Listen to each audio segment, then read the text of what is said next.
welcome to the game. We've got another volleyball-themed episode tonight with stars from the PVL. I'm Boom Gonzalez.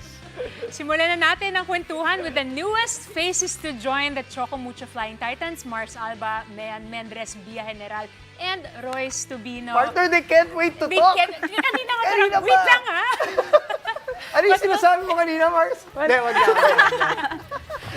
It's good to Sige lang. see you. First of all, Yes. congratulations for the new team, the new jackets. I know. And yes, bagay. Yes. Welcome to the game. Mars, unahin ka na namin. As we promised. Hindi, kasi lahat na dumaan dito, Z, this Right, last 2 right. weeks, from the originals, yung mga pioneers, mga ate mo, like Abby and Ara, hanggang sa mga saglit lang na nag-F2, katulad nila Joy, Ivy, sila Myla, Right. at lahat umiyak. Hindi, lang lang. Hindi. tayo. Lahat nagkwento sa kanilang parang yung shock, yung heartbreak dun sa pangyari. So, we'll give you a chance also, you know, your feeling of your F2 era. Kahit saglit lang yun, syempre, mga ate mo yung mga kasama mo dun. For me, syempre nakakalungkot kasi nga parang biglaan po talaga din yung nangyari. And given na parang hindi pa kami nakaka 1 year nila Jols, parang 6 months pa lang kami. Nakaka-sad kasi parang yun na yun eh, dream mo makasama yung mga artist mo, yung mga senior mo sa Lasal, na kasama mo sila maglaro sa pro. And biglang ganun lang. Pero excited ako sa magiging next conference na magkakaharap kami. Mamaya, pag-usapan natin I know. mamaya. May speech ka ba? Kasi lahat nag-speech, di Oo ba? nga, baka gusto mo Hindi, speech, di ba Mars? lahat nag-speech during the meeting? Lahat daw nagsalita. Pati kayo. Yes po. Ano yung basically sinabi mo during the speech? Umiyak po ako. Talaga? Paano iyak? Actually, parang lahat po umiyak. Kasi Sabi nga. shock. Pero, yun po, nagpasalamat lang kami sa F2 management, sa teammates, sa coaches, and sa mga PTs na walang sawang suporta po sa amin.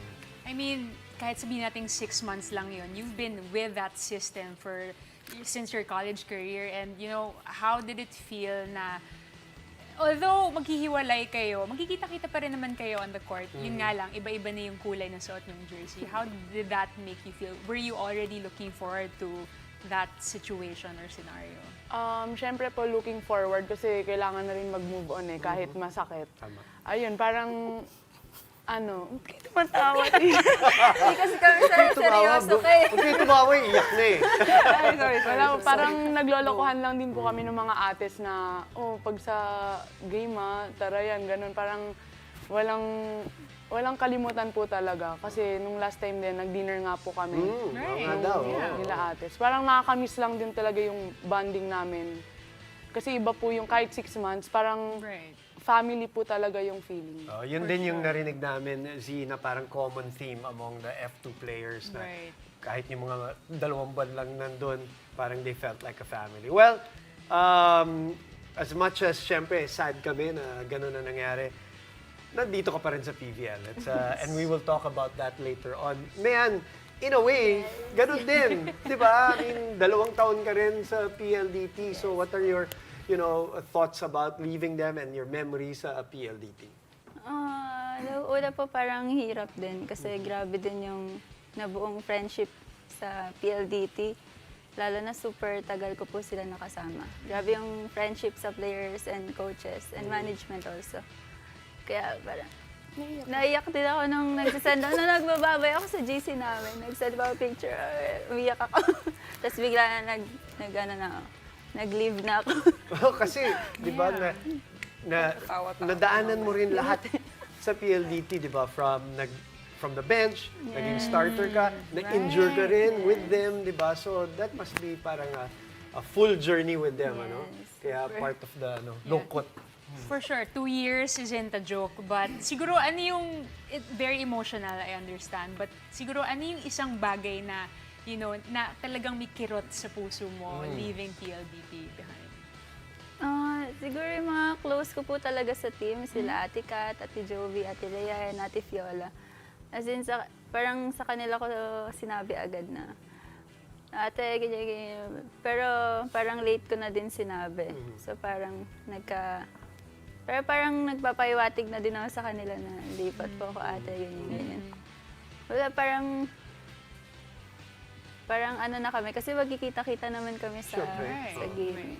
Hindi nga lang sa training. Hindi na sa araw-araw, training di ba, yung mga everyday. pre and post training. So, Royce, puntahan ka na namin. Dahil iba naman yung sitwasyon. Hindi naman ganun kahaba, di ba? And you've been with other teams na rin, obviously, sa PVL. Ang ganda ng linaro mo rin sa PLDT. Your thoughts about leaving PLDT?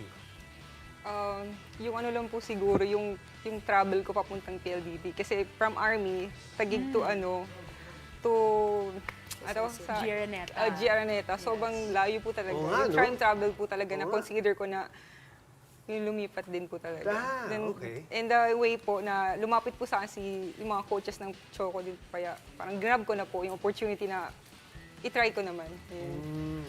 Pero syempre, sad to say talaga na yung parang iiwan ko na agad sila na parang yung bonding ng mga teammates, coaches, sobrang intact na din po talaga kami. So, kailangan lang po talaga na matanggap. Ayun, mag-move on. Ayun. Siguro ni isang bagay na talagang mababaon mo ngayon na natutunan mo sa PLDT from Coach Rad or sa samahan nyo sa high-speed hitters? Siguro yung every game, every training, maging maging magaan lang, maging masaya ka lang. Parang tanggapin mo lang lahat na yung lahat ng tinuturo sa'yo ng mga coaches, mga teammates mo, tinuturo sa'yo, na kailangan mo adapt lang. Parang tanggapin mo lang. Ayun. Ang bigat na nakuha, ang bigat na recruit yan si Royce Paras. I think that's very, very big for Choco. Same, of course, dahil gaganda ang depensa nila. Via now is Kailangan there. pa ba nila gandahan yung depensa nila? Oo, dahil gusto nila mag-championship Okay. Diba? Yun yung sinasabi ni Cici nung nandito siya. Alright. They want better defense. So Bia, bago natin puntahan, of course, yung bago mong team, your thoughts leaving Signal.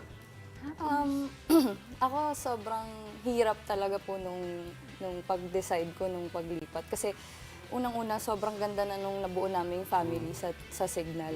And ang hirap magpaalam sa management, sa coaches, and especially para sa akin yung magpaalam ako sa mga teammates ko. Kasi sila yung nakakasama ko araw-araw, nakakausap ko araw-araw about sa volleyball and syempre sa personal life ko. So yun, nahirapan talaga ako ng bongga. Aside from saying goodbye siguro to your team, was there anything na siguro silver lining na nung nagpaalam ka sa Signal? Well, yung ano kasi namin, yung pagpaalam ko sa Signal is sobrang okay. Walang naging problema or ano. And nirespeto nila yung decision ko. So, walang mabigat sa Walang loob ko bitter na- feeling. Yes. Oh, yun ang maganda. Yeah. So makakapaglaro ka ng, di ba? Walang Makatulog ng mahimbing. Yun gabi din. yun. Oh, hindi toxic. Mars, we will end this segment with you lang.